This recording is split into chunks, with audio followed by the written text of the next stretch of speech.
अस्सलाम वालेकुम। लेक्चर 60 कैफ 1 का स्टार्ट करते हैं जी। क्वेश्चन 18 आपको होमवर्क में दिया था। 18 और 15 पहले मैंने 18 करवाया है, उसके बाद सीबी कल पे चला गया है और फिर इन्वेंट्री की रिवीजन की गई है, ठीक है, पिछली क्लास में। तो आप भी वही करेंगे। तो शुरू करते हैं। Page number 178। खामोशी से बेटा बैठे हैं। जो आप बोलता हुआ नजर आएगा बस वो बाहर जाएगा। ये हाइब्रिड में एक बंदा बिठा दें जी जल्दी से। बंदा नहीं बैठा हुआ और जो बोले मुझे बता दें इधर आके। यहाँ पे कैमरा के अंदर ऐसे बता दें ये वाले बच्चे बोल रहे हैं, ठीक है। दूसरी क्लास में भी बिठा दें, कोई नहीं है तो साकिब को बिठा दें, कोई भी ना बोले।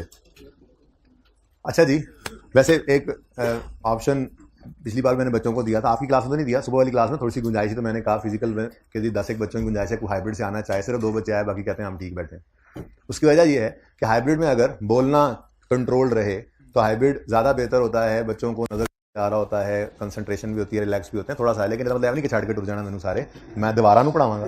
लेकिन मकसद कहने का यह है कि हाइब्रिड में खामोशी जो है, जब पहली रो में फीमेल स्टूडेंट्स बोल रही हैं जो आपस में, तो हाइब्रिड में नहीं बोल रही, मैंने वैसे ही कहा। हाइब्रिड में अगर खामोशी रहे तो बहुत अच्छा एक्सपीरियंस होता है वहाँ पे बच्चों का। और कुछ बच्चे बोलते हैं वो अपना भी नुकसान करते हैं, दूसरों का भी करते हैं। तो सो प्लीज़ खामोश रहा करें। वैसे मैंने बंदों को कहा हुआ है कि मुझे बता दें कोई बोले तो। अच्छा जी, क्वेश्चन नंबर 18 पेज नंबर 178 पे है। और खैर से रिक्वायरमेंट में कमाल ही हो गया। ना correcting entries, adjusting and rectifying entries मांगी, ना कोई बैलेंस शीट वगैरह गलत देकर सही मांगी, बल्कि सस्पेंस अकाउंट मांग लिया।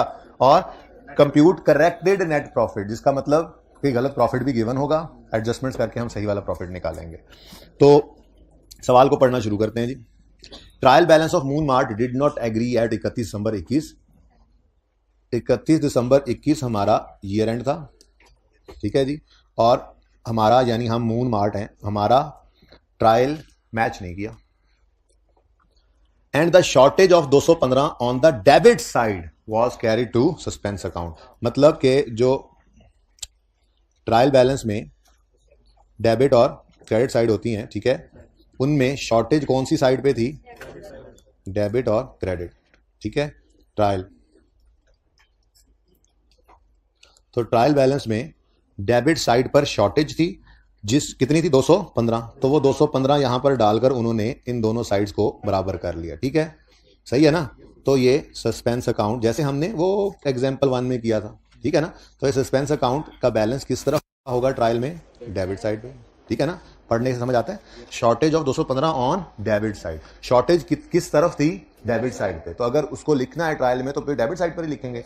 और जब उसको रीओपन करेंगे सस्पेंस अकाउंट जो उसने कहा है बनाने के लिए, तो ये 215 किस तरफ लिखेंगे?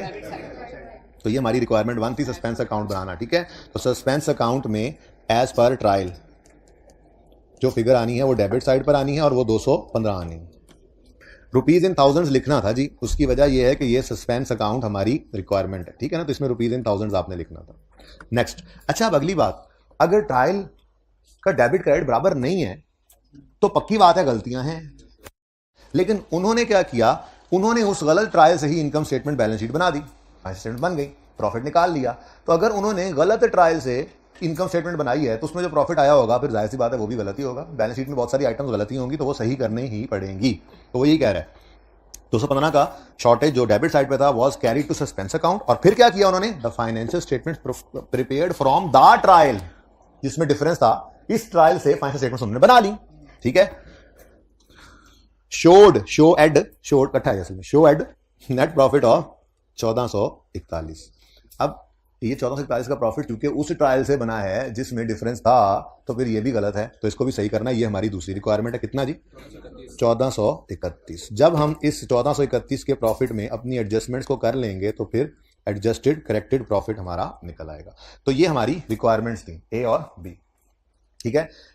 Original wrong rectifying entries required नहीं है, लेकिन आपको समझाने के लिए सोल्यूशन में भी थी, उसमें थोड़ी सी प्रिंटिंग एरर्स हैं, ठीक है। वो प्रिंटिंग एरर्स आपको फिर दिखा दूंगा। वैसे ज़रूरत क्या है? जब हम खुद ही सवाल कर रहे हैं तो उस सवाल के अंदर ये असल में एक्सेल में बनाया जाता है ना, तो वो फिर वर्ड के अंदर कन्वर्ट करते हैं तो वहाँ पे थोड़ी बहुत गलतियाँ आ जाती हैं, जैसे ये आपको नज़र आएंगी। ये कुछ मैं बाद में आपको पिक्चर दे दूंगा। 118 को डेबिट साइड पे लिखना था, गलती से इधर लिखा हुआ है। दूसरा ये 220 क्रेडिट साइड पे लिखना था, गलती से डेबिट पे लिखा हुआ है। यहाँ 8/12 लिखा हुआ था। ये 3 गलतियां थी सोल्यूशन में। ये बाद में सही करने की जरूरत क्या पड़ेगी, पूरा सवाल जब मैंने कराना है तो वहां पर सही वाला ही आ जाएगा, ठीक है ना। वही सोल्यूशन की पिक ट्यू रे ले लेना। शुरू करते हैं जी सवाल। अब ट्रायल में डिफरेंस था और फाइनेंशियल स्टेटमेंट भी बन गई, प्रॉफिट भी निकल आया। अब फिर रिव्यू किया उन्होंने। ड्यूरिंग रिव्यू फॉलोइंग मैटर्स वर नोटेड। रिटर्न आउटवर्ड, भाई ये रिटर्न आउटवर्ड और रिटर्न इनवर्ड ना बड़ा कंफ्यूज करते हैं। जब भी कभी आए आप अपने पसंद वाले लफ्ज इन पे लिख लिया करो। रिटर्न आउटवर्ड है, रिटर्न, हाँ मुझे बोलने दो। रिटर्न का रुख है आउटवर्ड्स, यानी हमने चीजें जो वापस की हैं वो उनका हमने चीजें वापस की, यानी कि चीजों की वापसी का रुख बाहर की तरफ है। गुड्स जब खरीदते हैं तो बिजनेस की तरफ गुड्स आती हैं। अब अगर हम रिटर्न कर रहे हैं और गुड्स बिजनेस से जा रही हैं तो फिर ये परचेज रिटर्न है। क्या है ये? तो इसको लिख लिया करो अपने पास पर्चे पे। जब भी कभी ये आए तो परचेज रिटर्न सेल रिटर्न लिखा करो, इससे आप कंफर्टेबल रहते हो। वो इनवर्ड आउटवर्ड मिक्स कर जाता है। ऐसे ही रिटर्न इनवर्ड है। जब गुड्स बेचते हैं तो गुड्स का रुख होता है बिजनेस से आउटवर्ड टुवर्ड कस्टमर, और जब रिटर्न हो रही है बिजनेस की तरफ इनवर्ड, तो ये फिर कस्टमर ने चीजें रिटर्न की हैं, हमें आ रही हैं, तो return inward means sale returns. ठीक है, ये तो हो गया अब आसान जुमला हमारा। इनवर्ड आउटवर्ड नहीं पढ़ेंगे, सेल रिटर्न परचेज रिटर्न पढ़ेंगे। अब परचेज रिटर्न ऑफ 18,000 वॉज, कहीं कोई गलती हुई है, पहले सही वाली बात बता दो। अगर परचेज रिटर्न है तो परचेज रिटर्न की एंट्री क्या सीखी हुई है? Creditor debit purchase return credit. कितने से जी? 18 से। हाँ 1000 है, लेकिन ये तो वर्किंग है, ये रिक्वायर्ड ही नहीं है। कोई आसान अगर आपको मिल जाए एडजस्टमेंट तो मत करो ओरिजिनल रॉन्ग रेक्टिफाइंग, क्योंकि हमारी रिक्वायरमेंट तो सस्पेंस अकाउंट बनाना और प्रॉफिट, और अगर कहीं मसला लगे तो वर्किंग में ये ओरिजिनल रॉन्ग रेक्टिफाइंग कर लो। ठीक हो गया? ये होना चाहिए था ओरिजिनल, पर वो क्या कह रहा है? Was posted to debit of sale return account, यानी गलती में उसने सेल रिटर्न को क्या कर दिया? परचेज रिटर्न को क्रेडिट करना था, गलती से सेल रिटर्न को डेबिट कर दिया। अब दूसरे इंपैक्ट के बारे में खामोश है तो उसे क्या करोगे? सही अज्यूम करोगे। तो देखो क्रेडिट कुछ हुआ ही नहीं। समझ आइए? समझ आइए? ठीक है, नहीं समझ आई? परचेज रिटर्न तुम्हें उसे समझ आ गई है, तुम्हें समझ आइए? तो फिर उससे समझ, वो तो छाड़ते वकील साहब। हाँ जी, सबको समझ आई ये बात? फिर सुनो, परचेज रिटर्न थी, होना चाहिए था creditor debit purchase return credit. कह रहा है was wrongly posted to sale return, वो रॉन्गली है ना, पोस्टेड टू डेबिट ऑफ। अच्छा ये डेबिट आपकी सहूलत के लिए उसने लिख दिया, ना भी लिखता तो हम यूं कहते हैं ना was posted to sale return, तो हम ये कहते हैं कि वो डेबिट हो गया। बहरहाल चलें, उसने आसानी कर दी, was posted to debit of sale return, यानी उसने सेल रिटर्न परचेज रिटर्न को क्रेडिट करना था ना, उसने परचेज रिटर्न क्रेडिट करने की बजाय क्या कर दिया? सेल रिटर्न को डेबिट। ठीक है, तो क्रेडिटर डेबिट होना था, उसके बारे में खामोश है तो उसको डेबिट ही कहा। अब रॉन्ग एंट्री में कुछ भी क्रेडिट नहीं हुआ, डेबिट हो रहा है 36 से, तो फिर रॉन्ग एंट्री में ये डेबिट क्रेडिट बराबर नहीं है, बोलो? तो फिर सस्पेंस आएगा इस एडजस्टमेंट में। ठीक है, तो क्रेडिटर डेबिट होना सा नहीं हुआ, हो गया, कुछ ना करें, जो होना था वो गलती में ही हो गया तो कुछ ना करें। नेक्स्ट, परचेज रिटर्न क्रेडिट होना था, नहीं हुआ तो कर लें, तो क्रेडिटर परचेज रिटर्न क्रेडिट 18 से। ठीक है, नेक्स्ट, सेल रिटर्न जो डेबिट हुआ है ये गलत हो गया है, सही करना है तो इसको भी क्या कर दो? क्रेडिट कर दो सही करने के लिए, सेल रिटर्न क्रेडिट 18 से। और अब बफलो इज ब्राउन, मज इज बुरी, ठीक है, और कुछ नजर नहीं आ रहा, सब कुछ ग्रीन हो गया ओरिजिनल रॉन्ग में, तो फिर मजबूरन आपने सस्पेंस को ही अब दूसरा इंपैक्ट देना है, सस्पेंस डेबिट कर दें 36। ठीक है, तो 36 से suspense debit, cell purchase return 18 से क्रेडिट, और सेल रिटर्न भी 18 से क्रेडिट। अब इस रेक्टिफाइंग एंट्री की रिक्वायरमेंट नहीं थी, बल्कि इसकी हमने पोस्टिंग करनी है अपनी रिक्वायरमेंट्स में। तो सबसे पहले सस्पेंस को डेबिट करो 36 से, और हम क्यों लिखें आगे सेल रिटर्न है, परचेज रिटर्न है, पता नहीं क्या है, हम तो लिखेंगे एडजस्टमेंट नंबर 1। ठीक है, next thing is purchase return and cell return. अब इनका इंपैक्ट जाना है प्रॉफिट पे, लेकिन मेरे बच्चों सेल रिटर्न परचेज रिटर्न को डायरेक्ट प्रॉफिट पे सोचना ना बड़ी मुसीबत है, इसलिए एक वास्ता इस्तेमाल करेंगे सेल और परचेज का, क्योंकि इससे हम कंफर्टेबल हो जाते हैं एकदम से। ठीक है, अब पूरी कहानी सुनना। सेल इनकम है, इसकी नेचर क्रेडिट, सेल जब बढ़ती है तो क्रेडिट, प्रॉफिट की बात अभी मत करो, अभी तो सेल और सेल रिटर्न को देख लें। सेल जब बढ़ती है तो credit, sale return contra sale है, और जब सेल रिटर्न बढ़ती है तो इसका मतलब सेल कम हुई, सेल डेबिट, सेल रिटर्न का बढ़ना, सेल रिटर्न डेबिट करके। ठीक है, ये दरअसल क्या होता है? सेल कमी। ठीक है ना, जैसे हमने आज तक यही सीखा था, एसेट डेबिट नेचर है, अक्यूमुलेट एक्शन उसका कॉन्ट्रा है। ये 3-4 कॉन्ट्रा हमने बचपन से देखे हैं ना आज तक, ठीक है। सेल और सेल रिटर्न, परचेज और परचेज रिटर्न, एसेट और अक्यूमुलेटेड डेप्रिसिएशन, डेटर्स और प्रोविजन, ठीक है, प्रोविजन फॉर डाउटफुल डेट्स। ये सब के सब कॉन्ट्रा हैं अपने अपने अकाउंट्स के, ठीक है ना। यानी सेल का कॉन्ट्रा सेल रिटर्न, परचेज का contra purchase return, asset contra accumulation, debtor का contra provision for doubtful debt, ठीक है। इन सबको अलग अलग रिकॉर्ड करते हैं, लेकिन मौका आने का तो इनको नेट कर देते हैं। सेल अलग सेल रिटर्न अलग, लेकिन प्रॉफिट एंड लॉस में आते हुए sale less sale return net sales देते हैं। परचेज अलग परचेज रिटर्न अलग, लेकिन इनकम स्टेटमेंट बनाते हुए परचेज लेस परचेज रिटर्न करके नेट परचेज कर लेते हैं। एसेट अलग अक्यूमुलेशन अलग, लेकिन बैलेंस शीट बनाते हुए बुक वैल्यू पर ले आने के लिए नेट कर देते हैं। डेटर्स अलग प्रोविजन अलग, ठीक है ना। तो कॉन्ट्रा इस तरह से चलता है। कॉन्ट्रास हमने कुछ देखे हुए, ठीक है। अच्छा, ऐसी बात पता नहीं कहां निकल गई। हाँ, मैं ये कह रहा था कि आपने मुझे बताना है कि सेल रिटर्न सेल का कॉन्ट्रा है, ऐसे ही है। सेल रिटर्न अगर बढ़ती है तो वो डेबिट होती है, और सेल रिटर्न अगर कम होती है तो वो क्रेडिट होती है। सेल रिटर्न बढ़ने का मतलब सेल की कमी, कॉन्ट्रा जो हुआ, ये बड़े ध्यान से सुनना है। और एक बात याद रखना, मैं प्रॉफिट तक भी डायरेक्ट नहीं लेके जाना चाह रहा। कभी भी सेल रिटर्न परचेज रिटर्न को ना डायरेक्ट प्रॉफिट मत सोचना, बिल्कुल ही घूम जाओगे। सुकून से सेल और परचेज तक लेके आओ, क्योंकि ये कॉन्ट्राज हैं।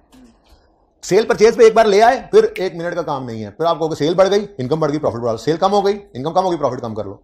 परचेज एक्सपेंस है, एक्सपेंस बढ़ गया तो एक्सपेंस के बढ़ने प्रॉफिट कम, वो आसान हो जाता है, ठीक है ना। तो वापस आओ, सेल की नेचर क्रेडिट, सेल जब बढ़े तो क्रेडिट। सेल रिटर्न की नेचर डेबिट, सेल रिटर्न जब बढ़े तो डेबिट। अच्छा, अब ये कॉन्ट्रास्ट है, तो सेल रिटर्न का बढ़ना मतलब सेल की कमी, और सेल रिटर्न का कम होना मतलब सेल का बढ़ना। ऐसे ही है, ये बात डिसाइड हो गई।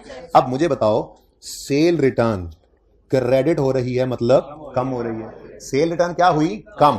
सेल रिटर्न के कम होने का मतलब, सेल रिटर्न के कम होने का मतलब सेल्स बढ़ गई। सेल्स के कम होने का, सेल रिटर्न कम होने का मतलब सेल्स बढ़ गई। ऐसे ही वापस आओ परचेज रिटर्न की तरफ, इधर मत देखो, मेरी तरफ देखो। परचेज की नेचर डेबिट, बढ़े तो डेबिट, कम हो तो credit. Purchase return is Contra purchase, यानी परचेज रिटर्न जब बढ़ेगी तो क्रेडिट, कम होगी तो डेबिट। परचेज रिटर्न क्रेडिट हो रही है मतलब बढ़ रही है। परचेज रिटर्न के बढ़ने का मतलब होता है परचेज की कमी, क्योंकि ये कॉन्ट्रा है। बस इतना सा याद रखना है आपने, ठीक है। परचेज रिटर्न बढ़ रही है या कम हो रही है, सेल रिटर्न बढ़ रही है या कम हो रही है, उसका इंपैक्ट आपने ले लेना है परचेज और सेल पर। उसके बाद प्रॉफिट पे इंपैक्ट निकालना कोई मसला नहीं, और अगर नहीं करोगे ना तो घूम जाओगे। शायद कोई अच्छा बच्चा हो, मेरे जैसे लायक बच्चों की बात कर रहा हूं, कि जो घूम जाते हैं, उनके लिए ये रास्ता, ठीक है। तो परचेज रिटर्न का बढ़ना मतलब परचेजेस की कमी, और सेल रिटर्न का कम होना मतलब सेल्स क्या बढ़ना। यहां पर परचेज रिटर्न क्रेडिट हो रही है ना, परचेज रिटर्न क्रेडिट होने का मतलब होता है परचेज रिटर्न का बढ़ना, परचेज रिटर्न का बढ़ना मतलब परचेज की कमी। सेल रिटर्न क्रेडिट हो रही है तो सेल रिटर्न क्रेडिट होने का मतलब होता है सेल रिटर्न की कमी, सेल रिटर्न की कमी का मतलब होता है सेल का बढ़ना। जब ये एक बार डिसाइड कर लिया तो आगे तो कुछ भी नहीं बचा। क्या ख्याल है? Purchases is an expense, expense के कम होने से प्रॉफिट बढ़ जाएगा। Sales is an income, income के बढ़ने से प्रॉफिट बढ़ जाएगा। तो इस 18 और 18 दोनों का इंपैक्ट प्रॉफिट पे क्या पड़ रहा है, ये प्रॉफिट को बढ़ा रहे हैं। बात समझ आई? थोड़ा समझाने में टाइम लगा है, लेकिन अब परिचय के लिए जिंदगी भर आसानी होगी। ये एक बार नहीं, सिबी वाले सवाल में भी इस तरह की एडजस्टमेंट है। टाइमथी वाला आज होमवर्क में जो दिया, पहले दिया था एक बार, आज दोबारा होमवर्क में दिया, उसमें भी ये काम है। तो सेल रिटर्न परचेज रिटर्न कभी भी डायरेक्ट नहीं करोगे, एक बार आज मेहनत कर ली, अब आइंदा आसानी रहेगी। तो आखिरी बात सुनो, परचेज रिटर्न के क्रेडिट होने का मतलब क्या होता है? परचेज रिटर्न का बढ़ना या कम होना? बढ़ना। परचेज रिटर्न के बढ़ने का मतलब होता है परचेज की कमी। डन। सेल रिटर्न क्रेडिट हो रही है, सेल रिटर्न क्रेडिट हो रही है, सेल रिटर्न की क्रेडिट होने का मतलब सेल रिटर्न की कमी, सेल रिटर्न की कमी का मतलब होता है सेल का बढ़ना। जब यहां आ गए तो आगे कुछ बचा ही नहीं, आगे तो बहुत इजी हो गया, ठीक है। डायरेक्ट सोचना जरा मुश्किल हो जाता है, आप बेशक सोच के देख लेना, मैं तो सोचवाना भी नहीं चाह रहा, किसी का दिल करे घर जाके सोच ले और घूमे तो फिर ठीक है, ठीक है। Purchase is an expense, expense कम हुआ तो प्रॉफिट बढ़ गया। Sale is an income, income बढ़ी तो प्रॉफिट बढ़ गया। इसका मतलब एडजस्टमेंट 1 का इंपैक्ट प्रॉफिट पर क्या पड़ेगा? ऐड कर देंगे हम एडजस्टमेंट 1, ठीक है। और सिर्फ एक नहीं, बल्कि मैं कहता हूं अलग अलग करने की बजाय दोनों को यहां पर ऐड कर दो। दोनों ने ही बढ़ाया है ना प्रॉफिट को, कोई एक कम करता है एक बढ़ाता तो आप ना भी लिखते, या 18 - 18 करके 0 कर देते, तो ठीक है ना। बहरहाल अभी तो 36 आ गई। Adjustment 1 is over from my side. ये हैं इसके टोटल इंपैक्ट्स, ठीक है जी। कोई क्वेश्चन है तो पूछ सकते हैं। ऐसे कर लिया था घर पे, हाथ खड़ा करें। अच्छा, कितने बच्चों ने अटेम्प्ट किया था इस सवाल को? आज बेहतर है आप लोगों का स्कोर। हाइब्रिड हाइब्रिड हाइब्रिड देखा ही नहीं मैंने, पहले हाथ नीचे कर लेते हैं हाइब्रिड वाले। बॉयज हाइब्रिड क्या हो गया आप लोगों को यार? आप इस दफा पास नहीं करना चाहते? क्यों पढ़ना छोड़ा हुआ यार आप लोगों ने? कुछ शर्म होती है, कुछ हया होती है? इन्हें क्या पता कि क्या होती है?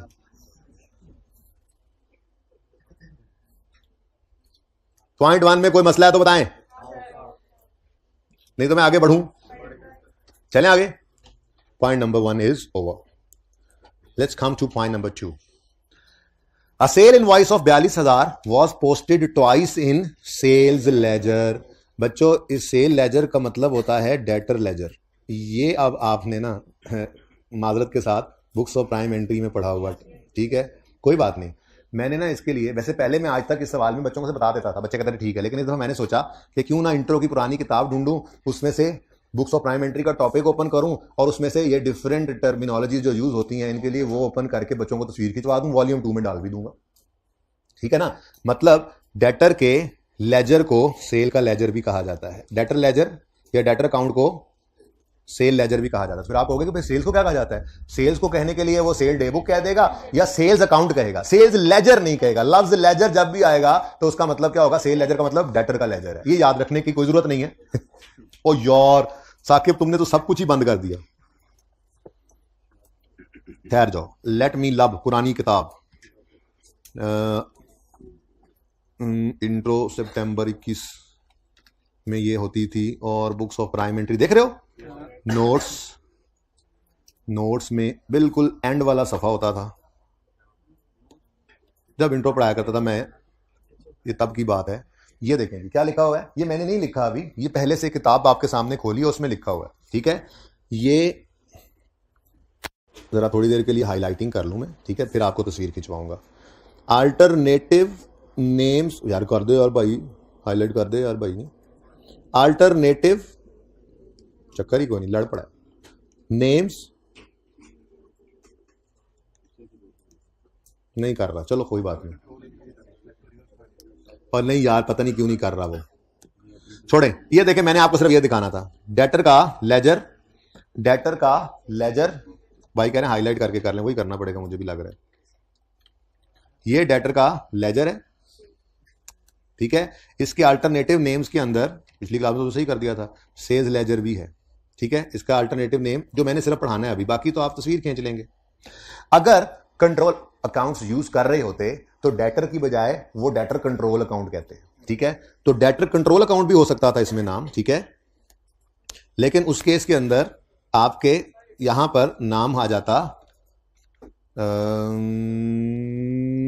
ये देखो सेल्स लेजर, वही बात, और आगे कंट्रोल अकाउंट, सिर्फ इतना सा फर्क है, ठीक है। तो ये अल्टरनेटिव नेम्स हैं, इनको याद यूद नहीं करना। अब मेरी बात सुने, ठीक है, इनको याद कतअन नहीं करना। इसकी पिक्चरें ले लेंगे हम और इसको मैं वॉल्यूम 2 के अंदर आपकी किताब के अंदर लेक्चर नोट्स वाले चैप्टर का पार्ट बना दूंगा, ठीक है। अब होगा क्या, होगा ये, पहले यार सब्र कर जाओ जरा, तस्वीरें खींचने वालों, तस्वीरें बहुत सारों की मिस हुई, मैं कह रहा था ये सामने है नाम।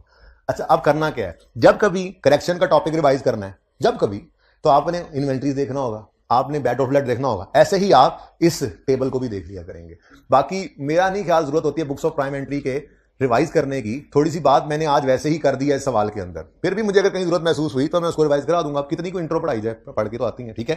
तो ये आपने हर रिवीजन में एक नजर डाल लेनी है इस पर, और वैसे यूज होने वाले सिर्फ ये 2-3 अकाउंट्स ही हैं जो नॉर्मली यूज होते हैं। तो जब भी रिवीजन करो 2 मिनट में सिर्फ इसको रीड करना है, याद नहीं करना। जब भी रिवीजन करने बैठे एक नजर डाली, दूसरी नजर डाली, ठीक है जी, ओके, चलो भी काम शुरू कर दें। हर 2-3 दफा रिवीजन जब करनी है एंड तक जाते जाते, तो जो जितनी कुछ बात रिटेन करानी है वो हो जाएगी, ठीक है। ये मैं आपके वॉल्यूम 2 का हिस्सा बना दूंगा इंशाल्लाह, ठीक है। साकिब भाई को कह दें, कौन कहेगा? ये कहना है कि ये अल्टरनेटिव नेम्स वाला इंट्रो किताब में से वॉल्यूम 2 में लेक्चर नोट्स में डालना है, ठीक है, अभी कह देना। अच्छा जी, चलें अब आगे। ये नहीं भाई, ये जी, अब समझ आती है जी सेल लेजर को डेटर लेजर क्यों कहा। अगर सेल्स की बात करता तो सेल्स अकाउंट कह देता या सेल डे बुक कह देता, सेल लेजर का मतलब, ठीक है। अच्छा, debtor ledger, debtor control ledger नहीं बोला मैंने, क्योंकि उसने नीचे बोला हुआ था कि control accounts are not maintained for trade receivables and payables, यानी कि वो कंट्रोल अकाउंट्स नहीं बनाते, मेन लेजर्स में भी उन्होंने डेटर क्रेडिटर ही रखा हुआ है, इकट्ठा नहीं करते, उनको अलग ही रखते हैं, ये वो कह रहे हैं। ठीक है, चलें, अच्छी बात है। आ सेल इनवॉइस ऑफ 42, वापस आते हैं एडजस्टमेंट पे, समझ आ रही है सबको, समझ आ रही है।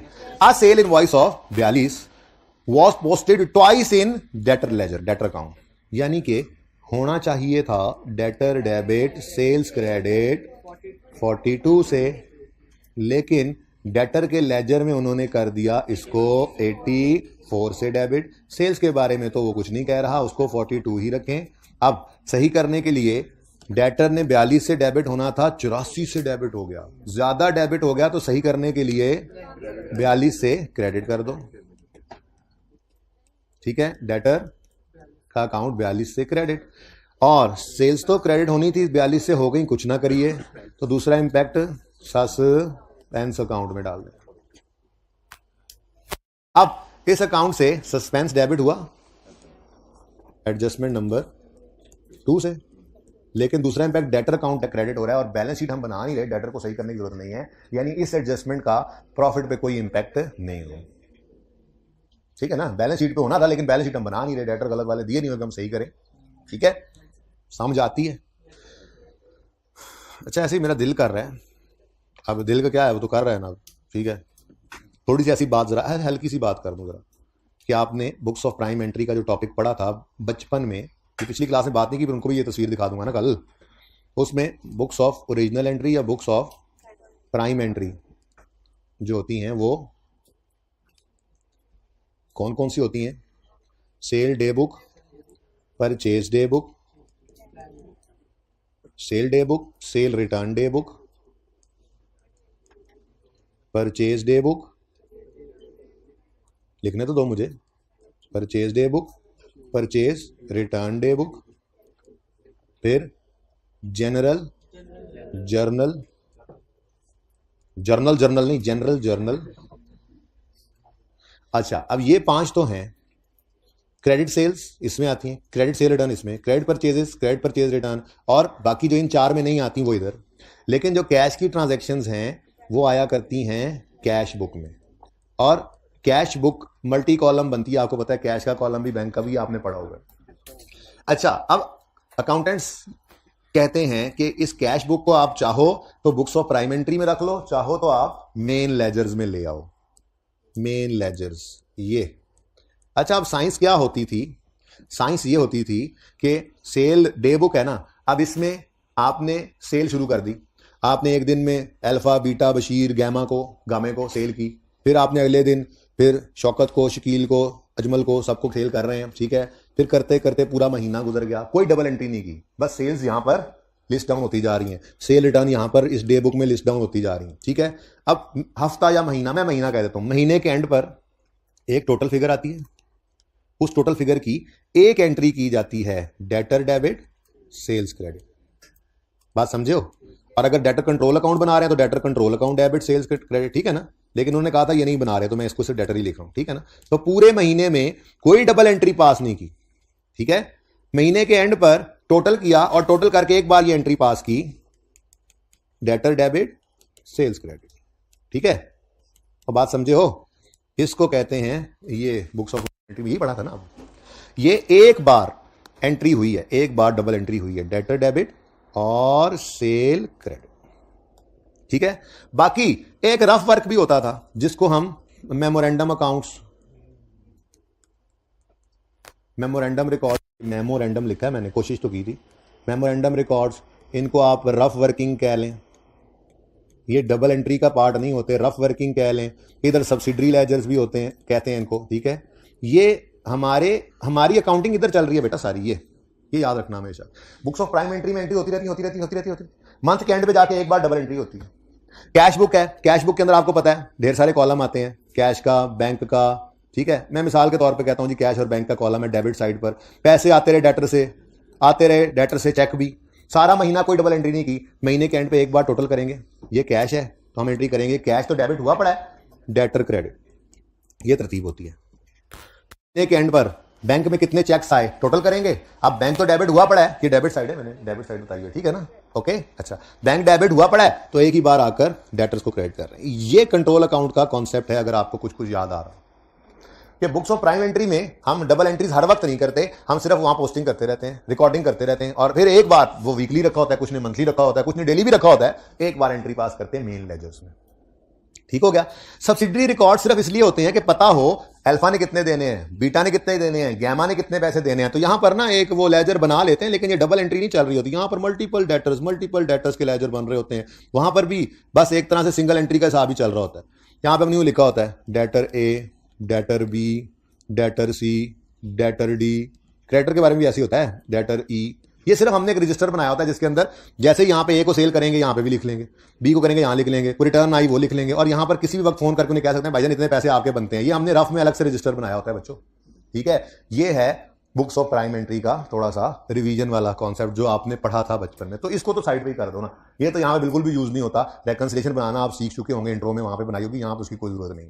यहां पे सिर्फ इतनी सी सेंस आपको पता होनी चाहिए कि main books of prime entry से मेन लेजर्स में एंट्रीज जाती हैं। बुक्स ऑफ प्राइम एंट्री में हम रिकॉर्डिंग करते हैं और उसके बाद मेन लेजर्स के अंदर उसकी जर्नल एंट्री होती है। मेन लेजर्स से बनते हैं क्लोजिंग बैलेंसेस, और क्लोजिंग बैलेंसेस से मिलकर बनता है फिर ट्रायल। ट्रायल कहां से बनता है? मेन लेजर्स के क्लोजिंग बैलेंसेस से। ये क्लोजिंग बैलेंसेस फिर डेटर का ये क्लोजिंग आया, सेल का ये मैंने ऐसे लिख दिया था माजरत, ये ले। ठीक है, ये बात समझो। तो थोड़ी सी साइंस आपको पता होनी चाहिए थी, टाइम बहुत लग गया। फिर कहते ने सवाल नहीं होया, क्या कुछ नहीं होया? बात समझे, समझ रहे हैं? क्या दुख हो रहा है? क्या दुख हो रहा है? इंटर एग्जाम होने का दुख हो रहा है? अच्छा चले कोई बात नहीं, कुछ बच्चे हैं खैर जितनी को जरूरत थी वो मैंने आपको बता दिया। ठीक है बच्चों, बात समझे हो? बुक्स ऑफ प्राइम एंट्री देखो, sale sale sale sale sale sale sale sale sale sale sale sale, कोई डबल एंट्री नहीं हुई, सिर्फ रिकॉर्डिंग हुई। मंथ एंड पे डेटर डेबिट सेल क्रेडिट, एक एंट्री उस टोटल से। कैश आया, बैंक चेक आया, कैश आया, चेक आया, कैश आया, चेक आया, कैश आया, चेक आया, कोई डबल एंट्री नहीं की। मंथ के एंड पे टोटल करेंगे कितना कैश आया। ये कैश अकाउंट में डेबिट हो चुका है, ये डेबिट साइड है। अच्छा, कैश बुक की डेबिट साइड है, क्रेडिट साइड अलग होगी। ठीक है ना, ये अलग चल रही है। अब जगह नहीं है तो यहां पे बैंक वो नजर नहीं आ रहा आपको, कैश इस तरह से। ठीक है ना, ऐसे। ओके, तो ये डेबिट साइड थी। तो कैश कितना आया मंथ में सारा टोटल करेंगे, और एक बार कैश डेबिट हुआ पड़ा है जाके डेटर क्रेडिट। चेक कितने आए, कितने आए सारे टोटल किए, और एक बार ये डेबिट हुआ पड़ा है, बैंक डेबिट हुआ पड़ा है, डेटर क्रेडिट, और फिर वहां से क्लोजिंग निकलेंगे। क्लोजिंग से बनेगा ट्रायल, ट्रायल से बनेगी इनकम स्टेटमेंट और बैलेंस शीट। ये है बुक्स ऑफ प्राइम एंट्री का टॉपिक, अगर मैं 15-20 मिनट में इसको रिवाइज कराऊं तो। ठीक है, बाकी आप इससे आगे जाने की जरूरत नहीं, क्योंकि मैंने सवाल नहीं करवाने। ठीक है, जितनी को मुझे जरूरत थी मैंने आपको बता दिया। अब सवाल की तरफ चलते हैं। इस सवाल में ना इसने थोड़ा सा इसको टेस्ट किया था, बुक्स ऑफ प्राइम एंट्री के कॉन्सेप्ट। तो ये बात समझ आ गई। अब sale invoice of 4200 was posted twice in sales ledger. अब इसमें तो इतना मसला नहीं है, पोस्टिंग कब होती है? जनरल लेजर्स में, मेन लेजर में। ठीक है ना, तो वो पोस्टिंग करते हुए ट्वाइस एंट्री कर दी। तो सस्पेंस डेबिट और डेटर क्रेडिट, सस्पेंस को हिट कर दिया, डेटर क्रेडिट हुआ है, प्रॉफिट में कोई एडजस्टमेंट इसकी नहीं आई। कोई क्वेश्चन है तो पूछिए। चलें आगे।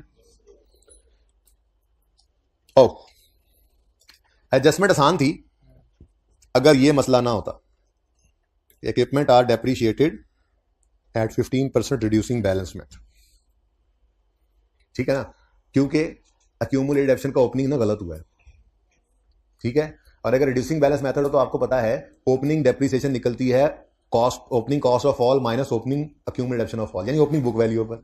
और अगर ओपनिंग गलत हो गई है तो वो ओपनिंग वाली डेप्शन भी गलत हो जाती है। तो एडजस्टमेंट सही करना मसला नहीं था, अगली बात समझना मुश्किल था कि डेप्शन का इंपैक्ट भी आएगा। तो चलो देखते हैं, पहले आसान नंबर तो ले लें। नहीं समझ आएगी तो 2 नंबर में से एक आगे, एक नहीं, अल्लाह खैर करे। 50 नंबर 100 में से लेने हैं, 50 की तो गुंजाइश है ही। ठीक है ना, चल।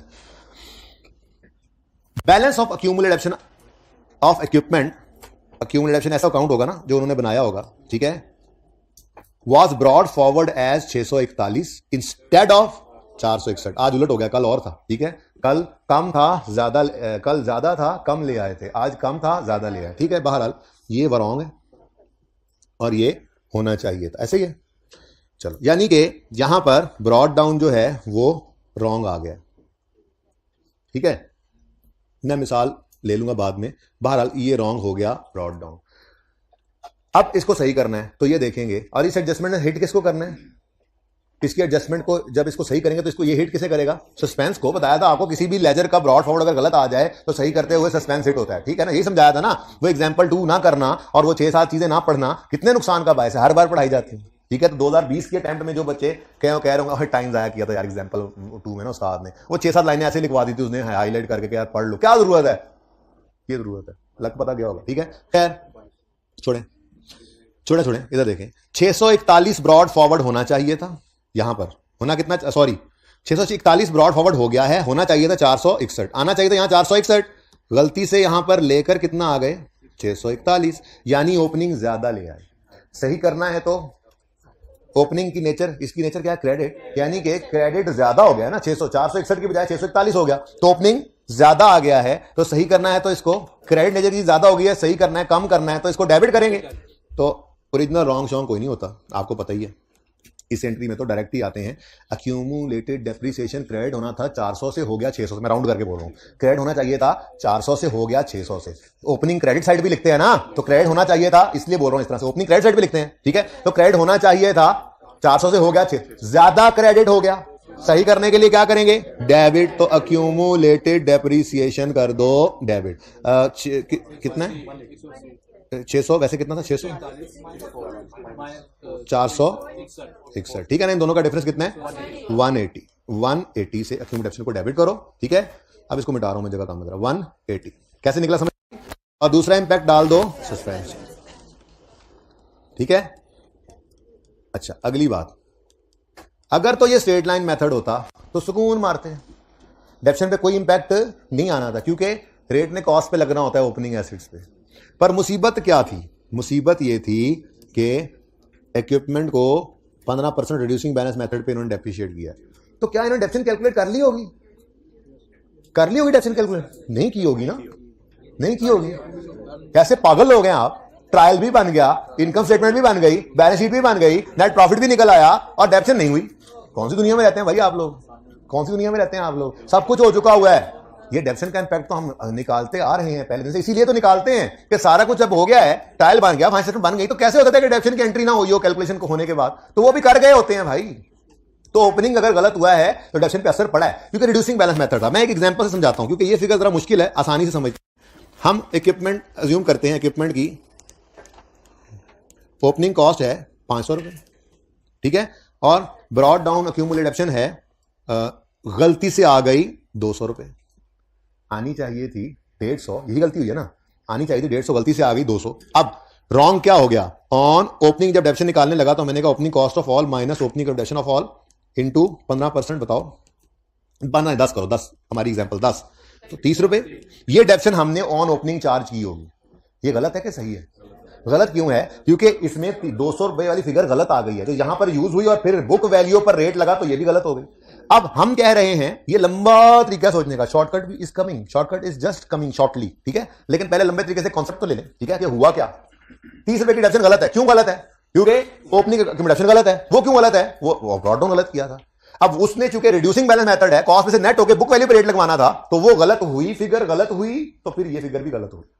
अब असल में था ये कि यहां पर आना चाहिए था 150, अगर यहां पर बच्चों 150 आता तो डेप्रिसिएशन कितनी होती, बताओ जरा, डेप्रिसिएशन कितनी होती 35 की, यानी इधर देखो ये ओरिजिनल है, अगर सही हुआ होता तो डेप्रिसिएशन कितनी होती 35, लेकिन हमारी इस गलती की डेप्रिसिएशन कितनी हुई है 30, तो फिर इस गलती को सुधारने के लिए, यानी ओपनिंग डेप्रिसिएशन को अगर हमने सही करने के लिए कम किया है तो डेप्रिसिएशन को बढ़ाना पड़ेगा। क्यों बढ़ाना पड़ेगा, ध्यान से देखो, क्योंकि माइनस होने वाली फिगर ना हमने गलती से ज्यादा लिख दी थी, जब ये ज्यादा लिखी थी तो नेट बुक वैल्यू कम आई थी, डेप्रिसिएशन भी कम आई थी।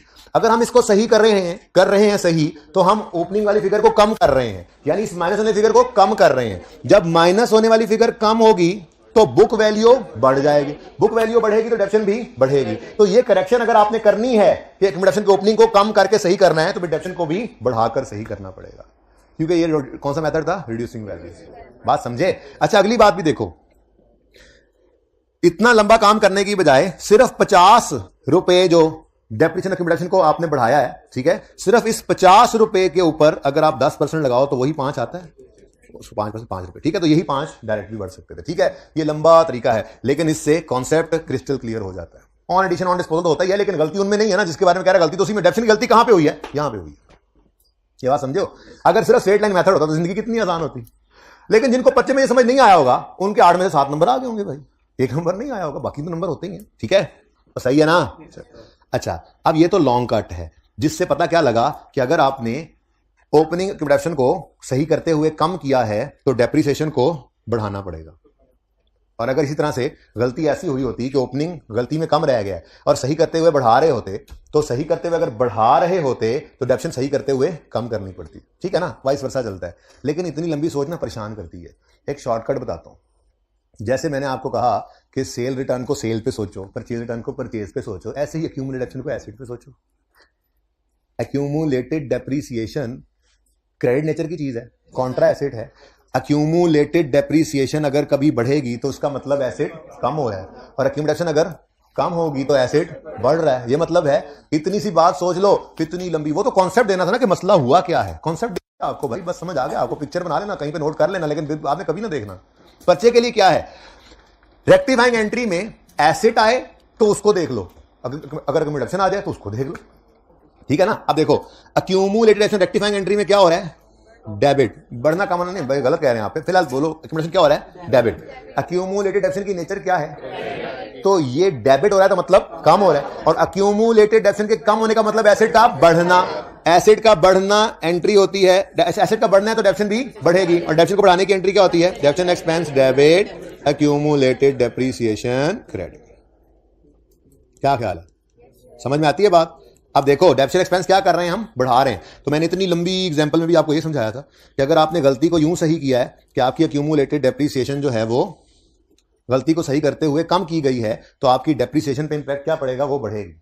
अगर गलती को सही करते ओपनिंग प्रोडक्शन को कम किया है तो डेप्रिसिएशन बढ़ेगी। अब ये लंबी सोच थी, बड़ी मुश्किल से समझ आती थी। आसान हल क्या निकाला, जुगाड़ क्या लगाया कि एक्यूमुलेशन की नेचर क्रेडिट है, इसके बढ़ने का मतलब क्रेडिट और कम होने का मतलब डेबिट। ठीक है ना। अच्छा, अब इसको इंपैक्ट सोच लो इसका एसेट पे। अगर एक्यूमुलेशन बढ़े तो इसका मतलब ये एसेट का दुश्मन है, कॉन्ट्रा एसेट है, इसके बढ़ने का मतलब एसेट की कमी है, और इससे कम होने का मतलब एसेट का बढ़ना है। अब रेक्टिफाइंग एंट्री में एक्यूमुलेशन क्या हो रहा है, डेबिट मतलब कम, एक्यूमुलेशन कम होने का मतलब एसेट का बढ़ना। एसेट के बढ़ने की वजह से डेप्रिसिएशन क्या होगी, बढ़ेगी। डेप्रिसिएशन बढ़ने की entry, depreciation expense debit, accumulated depreciation. और अगेन वही डिफरेंस उठाओ जिसकी वजह से ये मसला हुआ है। जैसे वहां पे मैंने 50 को उठाया, ये आसान वाली एग्जांपल में 50 को उठाया और 5 का ही डिफरेंस निकला है। ऐसे ही इस 100 तुसी को निकालो, 15% लगाओ, और कितने कितने मंथ्स, ओपनिंग पे गलती हुई है, ओपनिंग वाले डेप्रिसिएशन पे हम कभी भी फ्रैक्शन नहीं लगाते, तो ये सारे साल की ही गलती डेप्रिसिएशन की हो गई है जी। कितना, 27। तो this was a very beautiful adjustment because of reducing balance method. फिर कहते कुछ कीता नहीं, दसो की कुछ करता, हमने बुक्स ऑफ प्राइम एंट्री 6-7 दिन लगा के इंटरम बच्चे पढ़ते हैं, ऐसे रिवाइज किया आज है ना। हाथ का तो है ही लेवल बच्चों। चलें आगे, इसको भुगता लें, फिर आगे चलें, साथ साथ ये नंबर लें, पर्चा खींच के ले गए अगले, तो ये नंबर तो ले लो, यहाँ वर्किंग में पड़ा रहेगा तो पड़ा रहेगा, पहुंचाओ इसको। ठीक है, जहां इसका मकाम है वहां पहुंचाओ। Accumulated depreciation balance sheet item है, डेबिट होना है, लेकिन हम बना नहीं रहे बैलेंस शीट। सस्पेंस क्रेडिट होना है, वो हमारे सामने है, कितने से adjustment number 3। Accumulation debit, suspense credit, done. फिर डेप्रिसिएशन एक्सपेंस, ये एक्सपेंस है, प्रॉफिट एंड लॉस में जाएगा, डेबिट हो रहा है, एक्सपेंस बढ़ रहा है तो प्रॉफिट कम हो जाएगा, एडजस्टमेंट नंबर 3। 2 का तो इंपैक्ट आया नहीं था ना प्रॉफिट पे। ठीक है, कितने से, 27 नेगेटिव। ठीक है, और एक्यूमुलेटेड डेप्रिसिएशन को क्रेडिट करने की जरूरत नहीं है क्योंकि वो बैलेंस शीट में जाता है और बैलेंस शीट हम बना नहीं रहे। ठीक है, ले जी, मेरी तरफ से एडजस्टमेंट 3 इज ओवर।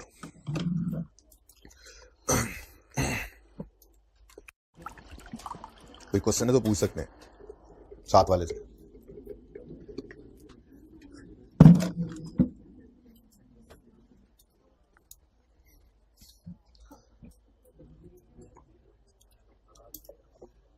कोई नहीं।